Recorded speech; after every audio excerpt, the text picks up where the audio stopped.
Bon les amis, je dois vous parler d'un petit truc assez important. Depuis plusieurs semaines maintenant, j'ai un petit problème au niveau du poignet. Au départ, je pensais que c'était plus ou moins anodin. J'ai fait des examens par mesure de sécurité, j'ai consulté deux spécialistes, donc deux chirurgiens du poignet et des membres supérieurs. Le verdict est tombé, l'opération est inévitable.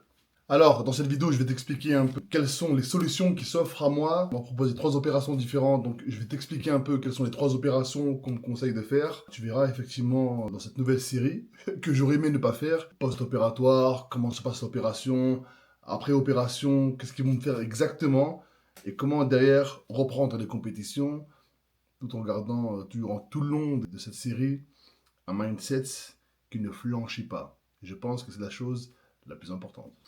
On commence par le commencement. J'étais en live lorsque je me suis blessé. Voici l'extrait de la vidéo en question. Je t'assure, tu peux le faire. Il n'y a pas grand chose, hein. Voilà, donc le petit bruit que tu as entendu, c'est bien mon poignet, hein. C'est pas la ceinture de force que je mettais. Après avoir fait effectivement plusieurs examens, notamment arthroscanner, IRM et radio, on constate très nettement que le ligament, j'essaie de vous mettre une image là sur l'écran, que le ligament du scapulaire, c'est un ligament qui joint effectivement ici deux petits os du poignet, a été rompu. Le problème, c'est que si je laisse ça comme ça, avec le temps, là aujourd'hui, pour tout vous dire, je peux enlever la telle, c'est pas un problème. J'ai aucune douleur, je peux me mouvoir, je peux m'entraîner.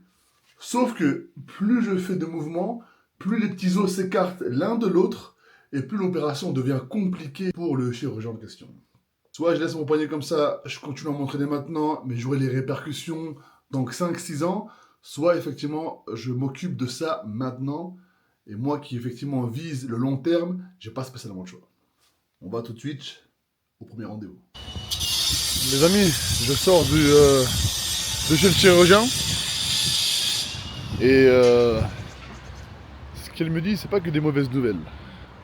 En fait, il m'a dit que j'avais deux ligaments qui m'avaient lâché au niveau du poignet, qui avaient rompu, qui avaient les os du poignet qui s'étaient distendus, mais que la rupture était vieille en fait, c'était une vieille rupture au niveau du ligament. Et qu'une opération chirurgicale n'était pas forcément nécessaire en vue de l'aspect et surtout en vue du fait que je n'ai aucune douleur. Donc c'est plutôt une bonne nouvelle, mais il y a un mais, les amis, je suis clairement pas serein, donc quand c'est comme ça, n'hésitez pas à consulter un autre chirurgien, vraiment. Consultez plusieurs spécialistes, ne vous arrêtez pas à un seul. Là on parle de votre santé, hein. Il suffit qu'elle fasse une erreur et moi je me retrouve handicapé toute ma vie. Donc j'ai déjà prévu le coup de mon côté, hein. J'ai déjà pris un rendez-vous chez un autre spécialiste la semaine prochaine. Et on va le voir ensemble dans quelques minutes. Les amis, nous y voilà. Examen en poche, on va voir le deuxième chirurgien, comme je vous l'avais dit. Donc je suis dans le 16e, je fais faire mon rendez-vous et puis je vous tiens au courant. Je vois si c'est possible d'enregistrer et je vous fais un petit retour. Ben voilà les amis, hein. Fin de la consultation. Il n'y a pas que des bonnes nouvelles, je vous explique tout ça à la maison. Donc les amis, j'ai été, comme vous avez pu le constater, effectivement, voir deux chirurgiens. Et voici les trois opérations qu'ils me proposent. Alors, la première opération s'appelle le Brunelli. Je vais essayer de simplifier à fond. On vous mettra ici des images d'illustration pour que tout le monde puisse comprendre. En gros, le chirurgien prend un petit bout de tendon de mon avant-bras et l'utilise comme une petite sangle pour attacher les deux os qui se sont baladés là, qui s'écartent avec le temps. La sangle, elle va empêcher les deux os de bouger dans le mauvais sens. L'opération, elle est assez simple, c'est pas invasif du tout, en tout cas c'est beaucoup moins que les deux autres.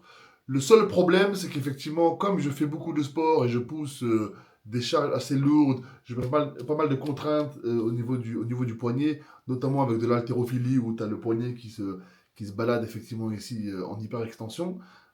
C'est pas safe.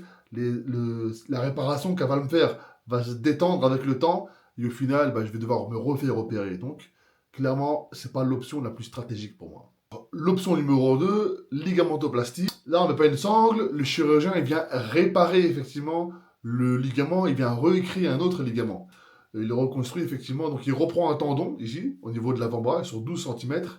Il le passe effectivement entre les deux os comme une sorte de fil, si vous préférez, et il refait un ligament, ça devient tout neuf en fait. C'est beaucoup plus solide. On perd un peu de mobilité, effectivement, on perd en extension, mais ça se travaille et puis on peut retrouver pardon, la mobilité.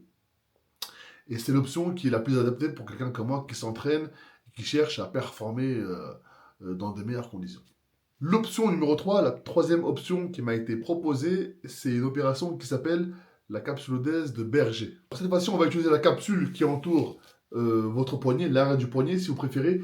Ils viennent tirer effectivement la capsule pour ici figer tous les os les uns avec les autres.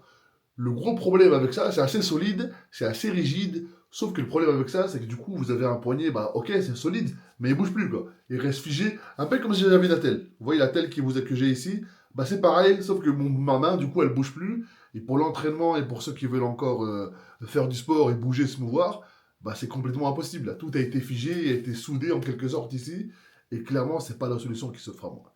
Donc, je pars pour l'opération numéro 2.